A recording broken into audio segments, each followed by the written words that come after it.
Hey everybody! Today's video is one that has been requested quite a few times over the past year or so. We'll be taking a look at old PlayStation 2 and Gamecube games on the Potato Masher running on the PCSX2 and Dolphin emulators. In case you don't know, the Potato Masher is a $375 PC custom built in 2014 and designed to compete against the PS4 for the rest of its life cycle. From time to time, I like to explore other benefits to the PC, like playing last-gen PC games without buying remasters, or even going back a few generations to play console games. On paper, it sounds good. Going back and playing old games at much higher resolutions and more stable frame rates, even if they were never available on the PC. Well, what's the catch? Emulation is a bit of a gray area, so here's today's disclaimer. I don't support piracy. Only emulate games that you legally own, and if it's possible to buy a remastered or updated version from the developer, you'll be able to support them better if you go that route.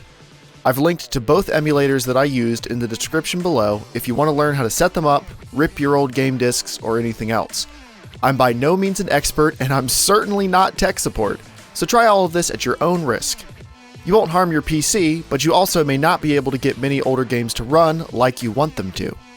I've tested 13 different games that I'll be showing you today. Because there are quite a few and I don't want this video to be an hour or two long, I've also uploaded raw gameplay from each game.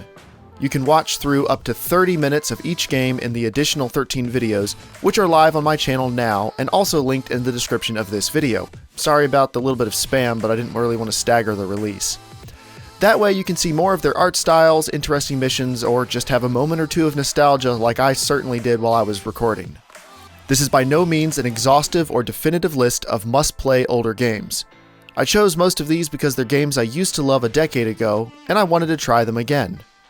Some of them are games I never played, but they were popular or otherwise significant. As a side note, here's an example of how emulation doesn't always work. Ratchet & Clank on the PS2 doesn't run without significant slowdown and pretty bad texture glitches. Emulation is not an exact science or a one-size-fits-all solution.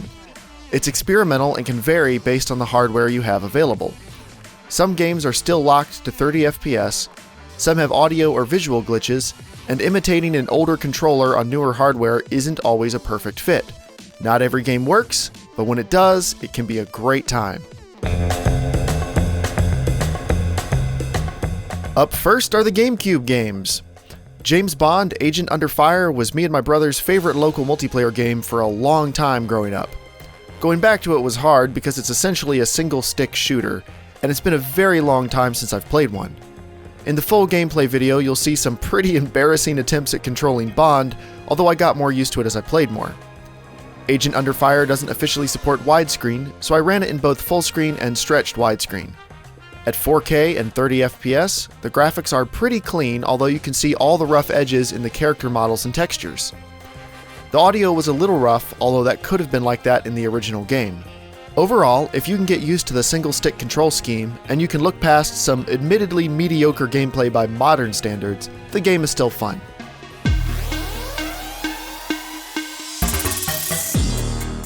After last year's disappointing Need for Speed reboot, I initially thought Underground 2 might not be as good as I remembered. Happily, I was wrong.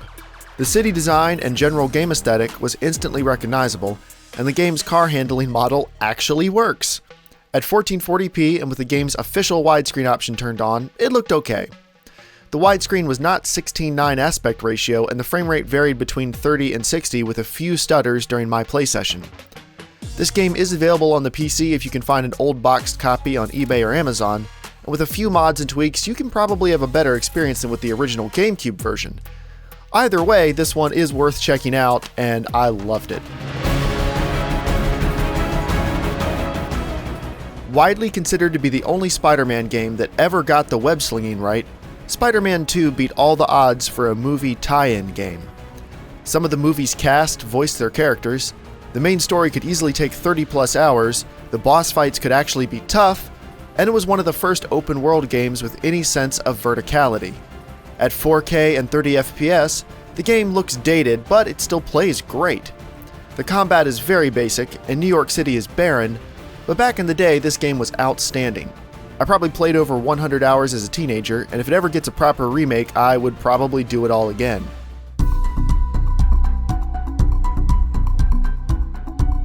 Yes, another Bond game. In my opinion, Everything or Nothing is the best Brosnan Bond movie or game, and a much better send-off than Die Another Day. At 4K and 30 FPS, there were a few audio glitches and momentary stutters, but the game does hold up overall. The pre-rendered videos look very pixelated, but the game's animations and in-game cinematic portions are good. The game plays more like Just Cause than Agent Under Fire, and that is absolutely a good thing. With big-name voice actors like Pierce Brosnan, Heidi Klum, and Judi Dench, a killer opening credit sequence,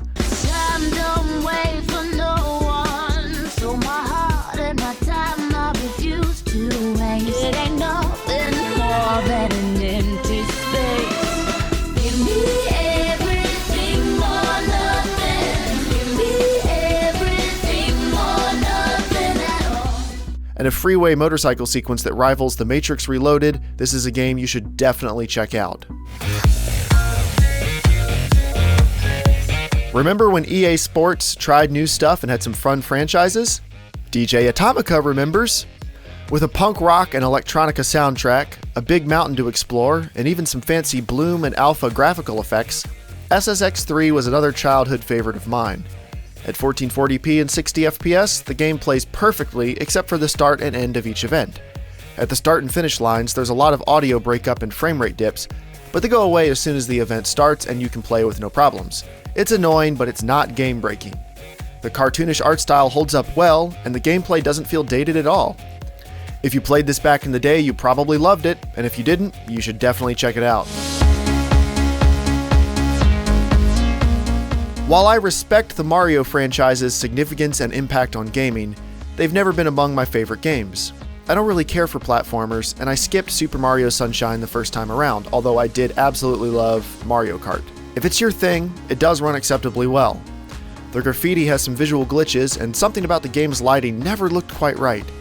At 4K and 30 FPS, the art style looks clean, but if you've played most of the Mario games, it's hardly breaking new ground.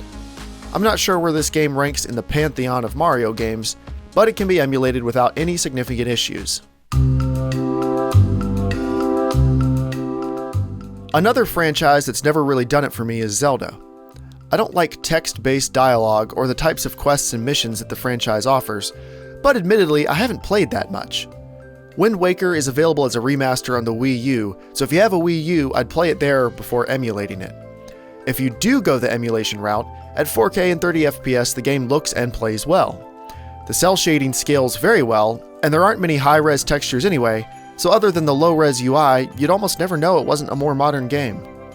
The GameCube's analog stick was very good, and on the Xbox 360 controller I used for this video, it feels a little overly sensitive and twitchy. If you plan on spending some time with this game, fine-tuning the controls would probably be worth it for you. X-Men Legends is another cel-shaded title, but it doesn't hold up quite as well to upscaling. At 4:3 aspect ratio, 4K, and 30 FPS, the characters generally look good. The same can't be said for the game's world. Shadows and ground textures are sharp and detailed, but trees, cars, and many vertical objects have blurred textures that look out of place. The aspect ratio also makes the game feel restrictive and more closed off than it is. The Legends franchise certainly had many fans back in the day, and it's not at all a bad game, but the rough edges show when you emulate it.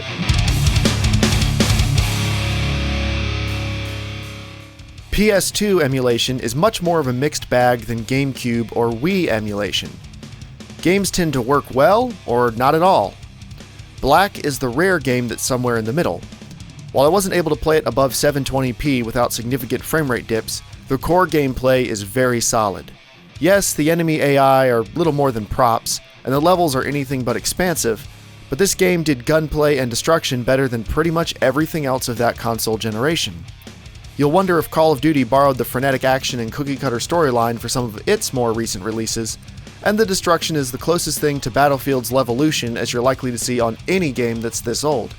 Black is one of the all-time great PS2 shooters, no question about it. I know the Final Fantasy series is beloved, but I also know that love is mostly reserved for the earlier titles, ending somewhere around Final Fantasy 7 or 9. I know X2 has many fans, but I'll be honest, I don't get it. If you like it, it runs great. I enjoyed 4K, 60 FPS, passable widescreen, and pre-rendered cutscenes that actually hold up pretty well. The gameplay is mostly running around in non-stop turn-based battles from what I can tell, or at least in the early parts of the game, so there isn't much to report with the controls. While the low poly models and low resolution textures are par for the course with games this old, they do scale well. There were no audio glitches or stutters, so while it's not my style, I'd have to say this game holds up quite well. Kingdom Hearts 2 is another Square Enix game in the vein of Final Fantasy, but the gameplay is a little more straightforward and the story is slightly more comprehensible. I can much more easily see why this game has so many fans and why so many people are eagerly looking forward to Kingdom Hearts 3 in 10 years when Square Enix finally finishes it. At 4K and 60 FPS, the characters look better than any other game I tested for this video. The art style scales very well in this game, with only some low-resolution pre-rendered videos not holding up. I highly recommend this title if you're just getting into emulation and you like Squaresoft-era RPGs. TIMESPLITTERS 2 is another example of fondly remembered games with an obsolete control scheme. I have yet to meet someone who still prefers single-stick shooters or dual-stick shooters with auto-centering reticles. I'm not knocking anyone who likes this game because I know it still has thousands of fans, but it's a bit hard to get into now. At 1440p and 60 FPS, everything scales nicely and looks decent. The guns are actually a low point in the graphics, which is unusual for most games I tested. The backgrounds are nice enough, and there are some interesting touches like enemies grabbing their knee and hopping on one foot if you shoot them in the leg.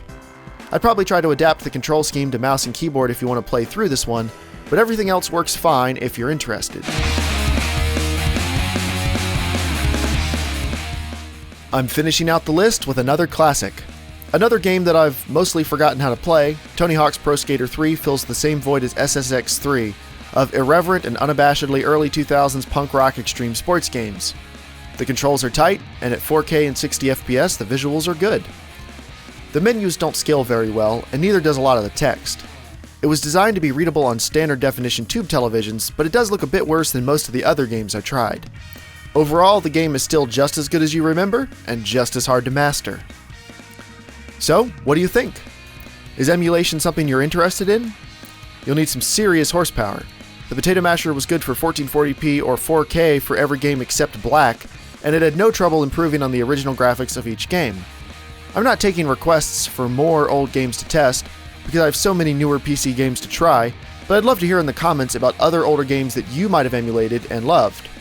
Be sure to check out the extended gameplay videos for any of the games that you're interested in, and I'd appreciate you hitting the thumbs up if you enjoyed this video. Thanks for watching, and have a great day.